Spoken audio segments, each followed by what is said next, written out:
So, I mean, it's Yeah, certainly not out of the question. Yeah. How about your injured guys coming back? I saw Sherry and Roundy out there. What's their status? They're day-to-day right now, so there's a possibility for tomorrow. We just see how they reacted from today's practice, and what those decisions won't be made until tomorrow. Any updates on the other guys? Goers, Ruoff, McNeil, Those guys will be out. Okay. No update yet, just they won't be available. Gotcha. Yeah, here's the other thing I'm asking. With Kapanen coming in, you have a number of second-generation guys. Guys whose dads played in the NHL, but also there's guys whose dads played other sports. That can't be a coincidence, can it, that you have so many of them? There has to be something about either the genetics or the environment where those kids grow up and sort of, I don't want to say have an advantage, but have an advantage. Yeah, they do. I mean, that's life is it's kind of what you're exposed to and who you know in certain situations, and then it's who you know and what you can do with it. And for those guys, it's when you have kids that grew up and their dads played, they've been around the game, they've been in locker rooms, they have they're fortunate enough to be able to be around and be raised by someone that has a high level of playing experience, but also knowledge in the game, and it a lot of times gives kids a head start. And it's the same thing for guys that have parents that played sports.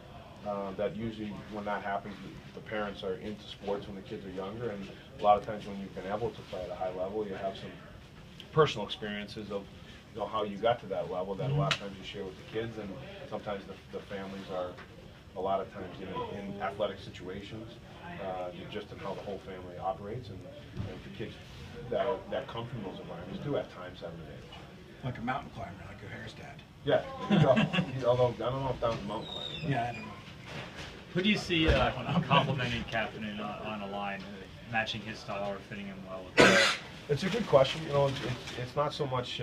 Haven't really thought much about who's going to compliment him. It's just more, seeing if he can come in and fit in with our group and establish himself as a player. And I think, a lot of times that plays its way out when you don't really force it.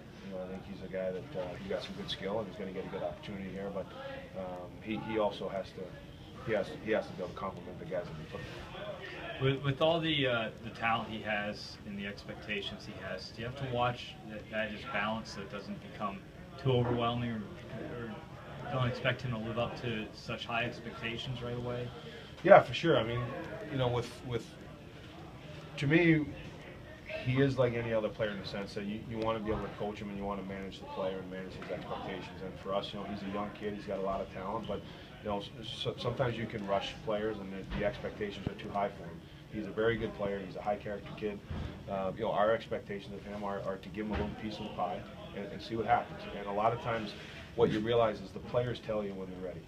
And he's going to tell us. Can he get more? Is he in the right situation? Does he need a little bit less? And I think in a developmental situation for him, which he's in here, that's what we're going to do. So it is managing him on the ice, but it's also with a young player managing the expectations and making sure that you're putting him in a situation, one, that he can handle, and two, that he will be able to succeed in.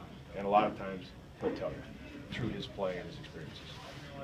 One Dominic O'Hare question on his mountain climbing. He had a lot going on this year. He had some slumps. He was scratched a couple times. He went to Pittsburgh. He has, I think, 3 or 4 goals in the last couple games. So he's found that scoring streak again. Has this been his third year? Has he developed the most this year out of any of the other years he's been here, you think? Yeah, it's a good question, but I don't think that this year is the one year that he developed. I think a lot of our third-year pros, if you look at Farnham's and you look at Greenlands and you look at Kuhnhackl and you look at Ewer, Peril, when you look at these guys, it's been Magna. They're huge impacts on our team right now. We haven't had that in years past, where you've had guys that have been here for 3 years and have gone through the ups and downs and the development process, and now you look at them, they're huge components to our team. So for Dom, I think it's really the reward and the work ethic and effort that he put in over the past 2 years, but also the maturity level he's at now. I think what you're seeing the Dom Ewer now is just a representation of what he's done over the last 2.5 years, and a more mature player that understands what he needs and how he needs to play to have success, and he's doing it on a more regular basis now. He's a physical player, and he went through a stretch. I wrote it down. I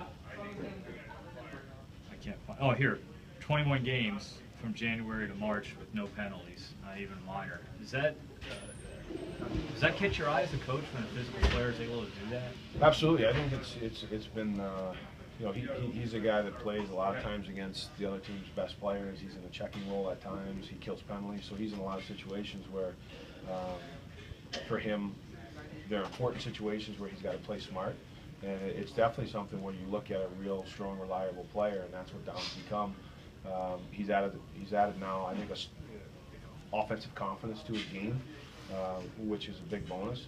But when a player can play as an important role as he does on your team in the situations he plays and not take penalties, yeah, it breeds a lot of confidence from the coaching staff into the player.